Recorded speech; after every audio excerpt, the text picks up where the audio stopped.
Hare Krishna. So let's see the entire chapter number 4 with all the shlokas together.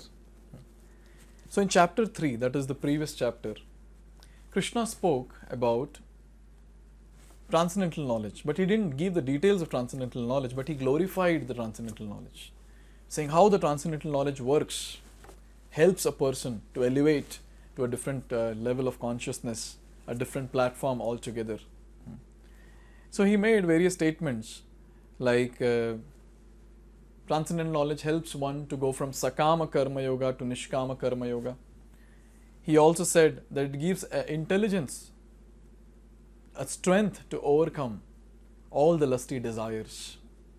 And he also made a point that it helps to purify our consciousness from passion to goodness. And then in one of the shlokas, to be more specific, shloka number 30, he said, surrender all your work onto Krishna. Now to surrender, someone has to know about the person. So now what Krishna is going to do is he is going to address all this in chapter number 4, which is titled as Transcendental Knowledge. Now he is going to talk about what is this transcendental knowledge all about. And since we have seen this shloka by shloka, we understand transcendental knowledge is nothing but knowledge about Krishna.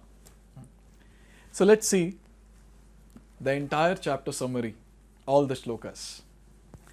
So now in shloka number 1 and 2, Krishna is talking about the parampara in which this transcendental knowledge was given. So in shloka number 1, he is saying that he gave the knowledge to sun god Vivaswan. Vivaswan gave it to the father of mankind, Manu. Manu in turn he gave it to Ikshvaku. So in this way this knowledge was given, and in this way it was understood. But then whenever it appears to be lost, Krishna, he comes to give the knowledge. And this is what he tells in shloka number 2. And then in shloka number 3, we see that Krishna is saying that now this knowledge appears to be lost, so I am giving it to you again. But now what is the qualification? What is the qualification to receive this Bhagavad Gita? Here Krishna is saying, Bhakto si me sakha cheti. So Krishna is telling Arjuna, you are my friend and you are my devotee, Bhakta and Sakha. So you are eligible, you are qualified to receive this transcendental knowledge. So he is giving this Bhagavad Gita. So after hearing this, Arjuna has a question. Arjuna is asking that, oh Krishna, you are saying that you gave the knowledge to Vivaswan, but he appeared millions of years ago and you are my contemporary. So how is it possible? Obviously, this Arjuna's question was not a doubt on Krishna, but then he is asking this question for the benefit of all the people who are going to hear these different verses from Krishna, and they might doubt. So just in prior itself, Arjuna is asking this question so that this doubt gets cleared completely. So from shloka number 5 onwards, Krishna has started answering. So in shloka number 5, Krishna is talking about this, that Bahuni me vatitani janmani tava cha Arjuna. So he is saying that we both have taken many births together, but then you don't remember, I remember all of that. And after telling this, he says in shloka number 6, by the way, from 6 to 10, he is talking about himself, how great he himself is, why he appears, etc. etc. Especially in shloka number 6, he is talking about how he is unborn and how his body is completely spiritual, which never deteriorates. And then he also talks about that how he is the Lord of all living entities. Bhutanam Ishwaropi San. Now shloka number 7 is a very famous shloka. Yada yada hi dharmasya glanir bhavati bharatah abhyuttanam adharmasya tadatmanam shrujamyaham. So when Krishna appears in this world, whenever and wherever there is decline in religion and predominance of irreligion, adharma, so at that time Krishna appears. But then now Krishna gives more details to why he appears. He gives 3 reasons in shloka number 8. Paritranaya sadhunam, to protect his devotees. Vinashaya cha dushkrutam, to annihilate all the miscreants. And dharma samsthapanarthaya, to establish the dharma. Sambhavami yuge yuge. He appears millennium after millennium for this purpose. Now after telling this, Krishna is telling that if someone understands my transcendental appearance and activities, janma karma chame divyam, evam yo veti tattvataha, if anyone knows this in truth, what will happen? Tyaktva deham punarjanma naiti mameti so Arjuna. So anyone who understands this very nicely in truth, such a person, giving up the body in this material world, he'll go back to spiritual world and never return to this material world. Basically, he will attain perfection, break the cycle of birth and death. Then after glorifying this, in shloka number 10, he says that by understanding me, many people in the past have become purified, and thus they all attain transcendental love for me. So in this way, Krishna is talking about his own self from shloka number 5 to 10. Now, when it comes to shloka number 11, he's telling a very nice thing. So here, in shloka number 10, it is spoken about those people who are eager to know about Krishna, who are eager to attain perfection. But then Arjuna might have a question that what about those people who don't come to you to know about you or to attain perfection? What about them? So Krishna in shloka number 11, a very important shloka, he says, Ye yathamam prapadyante tam sathaiva bhajamyaham. So basically he is saying that I reward them accordingly. Everyone follows my path in all respects.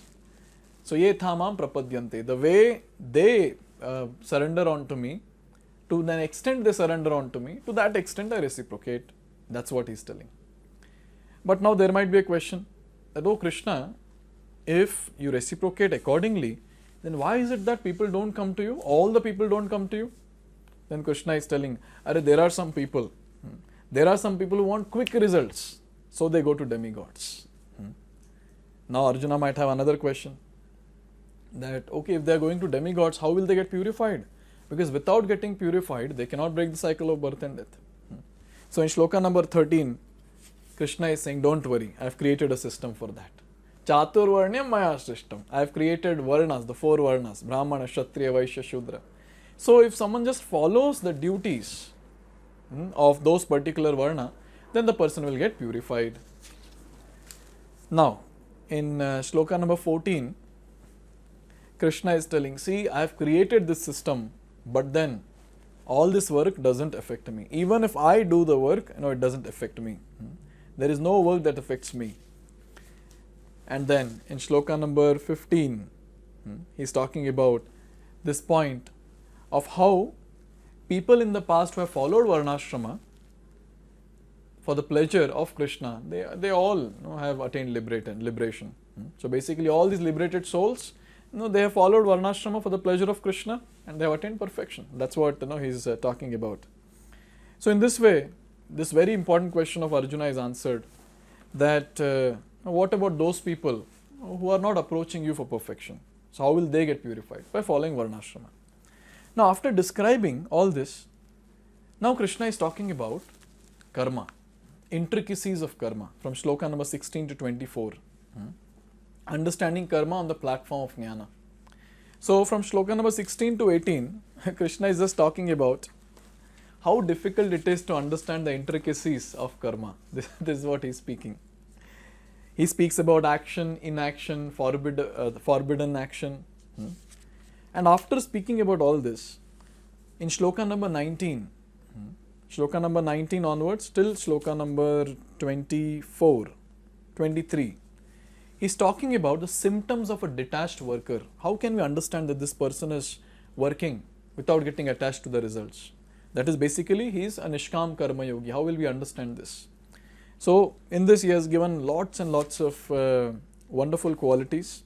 For example, such a person is satisfied and independent. He performs no fruitive action.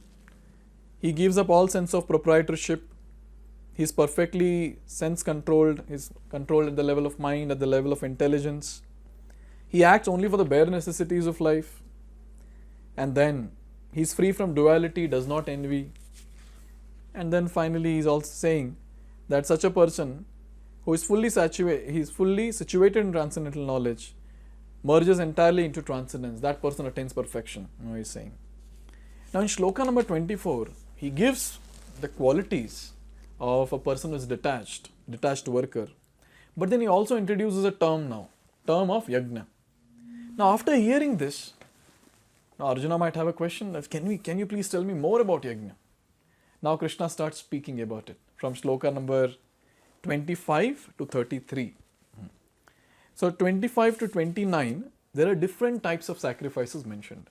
So we have seen this in great detail, each one of them. Like there are different types of sacrifices, like for example dravya yajna, sacrificing the possessions, tapo yajna, that is severe austerity, yoga yajna, that is practicing the eightfold mysticism, and swadhyaya jnana yajna, that is basically the transcendental knowledge, studying the Vedas. So in this way, I just named few, but we have seen in detail various types of sacrifices. Then after that, from shloka number 30 to 33, Krishna is speaking about the purpose of sacrifices. Like for example, he talks about the development of jnana. So when someone does sacrifice on the spiritual platform, the knowledge is given to him. So development of knowledge. And then after that, he's talking about destruction of sins. If someone performs this yajna, so all the sins are destroyed, and at the same time the person attains spiritual realm. So in shloka 32, he's very clear, you'll become liberated. So in this way, he has spoken about the purpose of yajna. And after this, if suppose there's a question that, okay, now you have spoken about the purpose of sacrifices, and the purpose of the sacrifice is what? Attaining jnana. That is very clear. So is there any other easy way to attain jnana?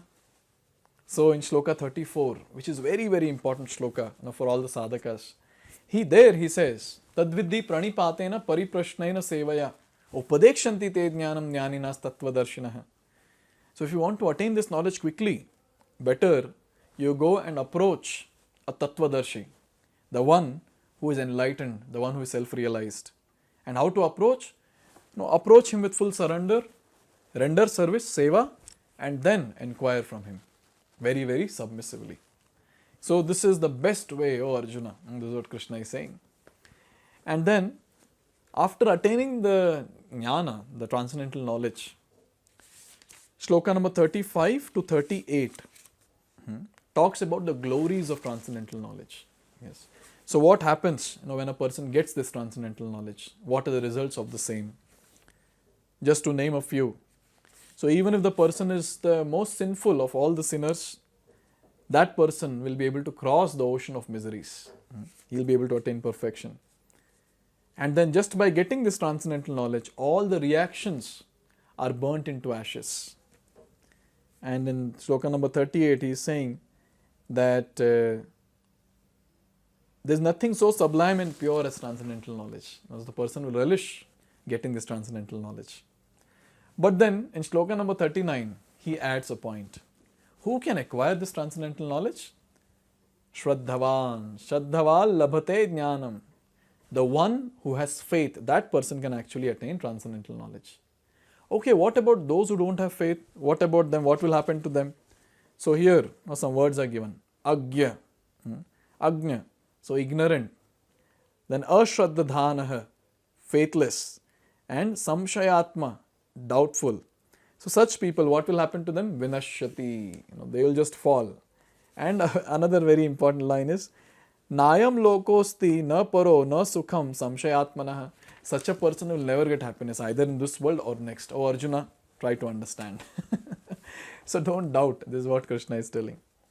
And finally in shloka number 41, Krishna is talking about a very important point, that anyone who acts in devotional service, renouncing the fruits of his actions, all his doubts are destroyed.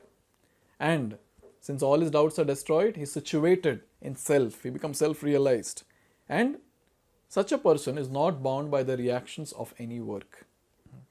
So after telling all this, after giving such a great talk in shloka number 42, Krishna is appealing to Arjuna again. Oh Arjuna, get up, stand up and fight. So in this way, in this entire chapter number 4, Krishna has described various wonderful things.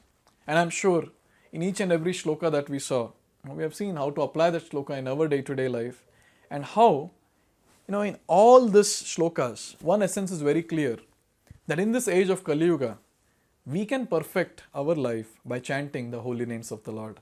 Hare Krishna, Krishna Krishna, Hare Hare, Hare Ram, Ram Ram, Hare Hare. So after hearing all this, and again now Krishna has told, get up and fight. So Arjuna will have a question, isn't it? So he'll ask a question, and that's how chapter number 5 will start. So let's see that from the next video. Hare Krishna.